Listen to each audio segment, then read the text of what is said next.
Welcome back to the Elemental Health Podcast. It's funny. Every time we start a new episode, a new deep dive, I kind of feel like I'm sitting down for a chat with good friends. So, to all our regulars, welcome back. And for anyone who's tuning in for the first time, we're all about exploring the things that help us feel more grounded, more connected, and more empowered in our lives. We talk a lot about mental well being, the ups and downs of relationships, and those personal growth journeys we all find ourselves on. And sometimes those topics intersect in really interesting ways. Yeah, and that's exactly what we're diving into today, because we're talking about people pleasing. That tendency to put everyone else's needs before our own. And then kind of the flip side of that, setting boundaries, you know, actually learning to say no when we need to.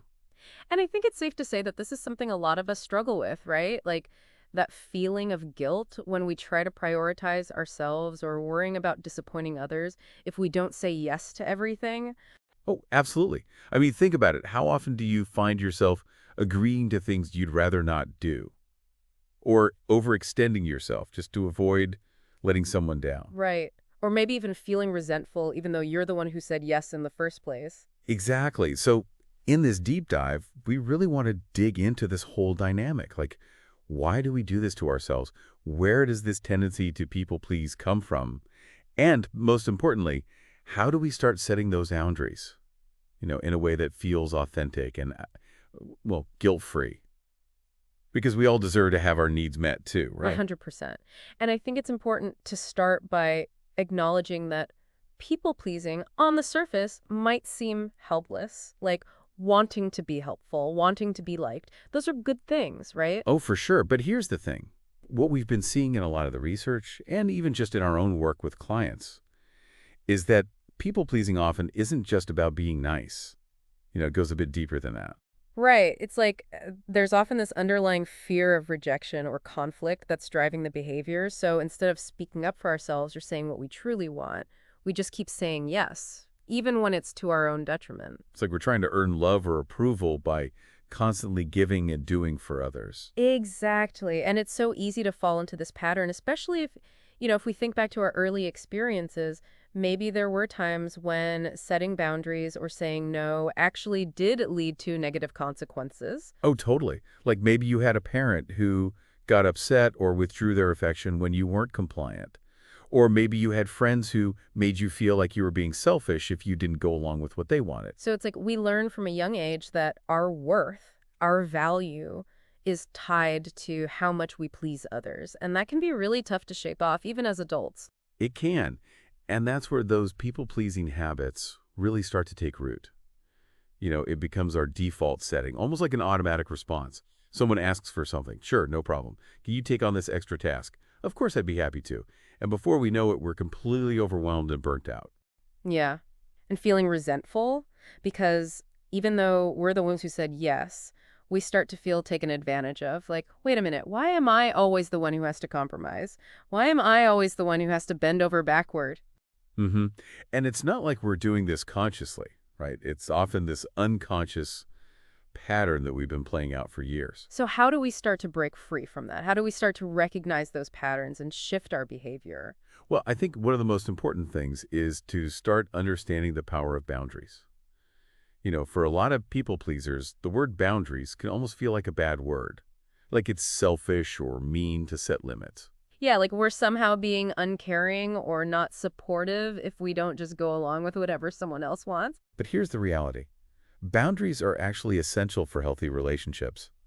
You know, think about it. If you're constantly pouring from an empty cup, if you're constantly giving and giving without ever taking care of your own needs, eventually you're going to have nothing left to give. And then everybody loses out, right? Exactly. So setting boundaries is actually an act of self-care. It's about recognizing that your needs and your well-being are just as important as anyone else's. And it's about creating a space where you can show up as your best self in all your relationships. Now, I know setting boundaries can be really challenging, especially if you're used to people-pleasing. So let's talk about some practical strategies, some ways to actually start saying no without feeling like you're being a terrible person. Okay, let's do it. Hit me with those strategies. All right, so one of the simplest but most effective ways to set a boundary is to just say no directly and without a lot of explanation.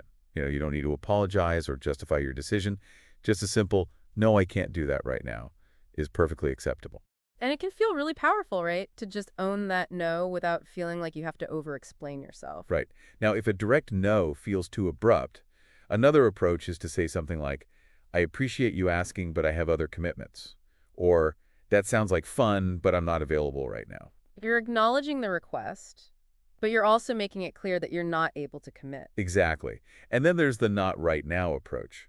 This is useful for those situations where you might be open to the request at some point in the future, but it's just not a good fit for your life right now. Yeah, I was like, hey, that sounds great, but my plate is pretty full right now. Maybe we can circle back in a few weeks and see if things have shifted. Exactly. So you're leaving the door open for possibility, but you're not making any promises you can't keep.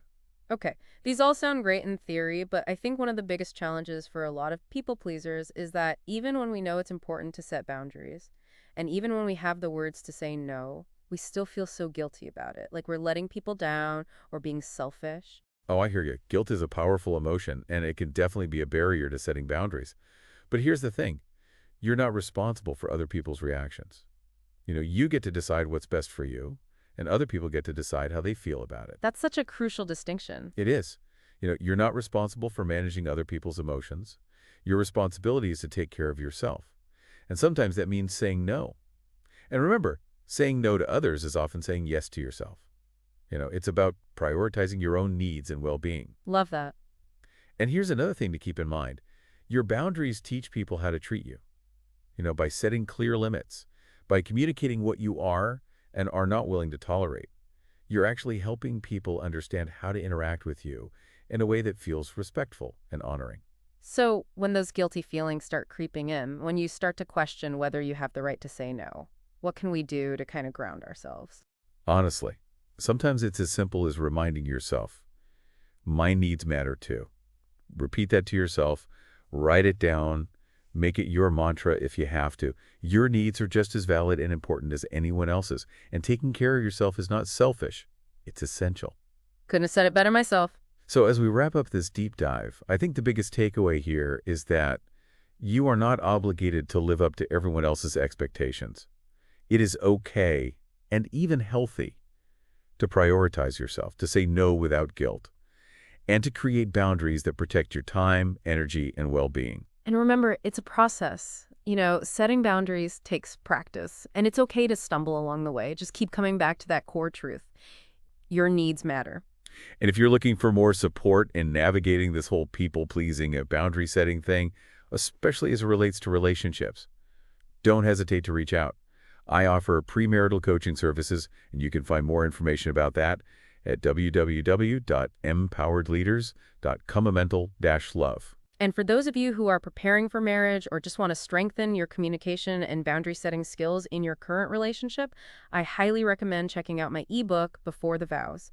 You can find it at www.empoweredleaders.com shop. Thanks so much for joining us for this deep dive. Yes, thank you all for being here. And if you enjoyed this conversation, be sure to subscribe so you don't miss future episodes. Until then, take good care of yourselves. And remember, set those boundaries. You got this. We'll time you soon.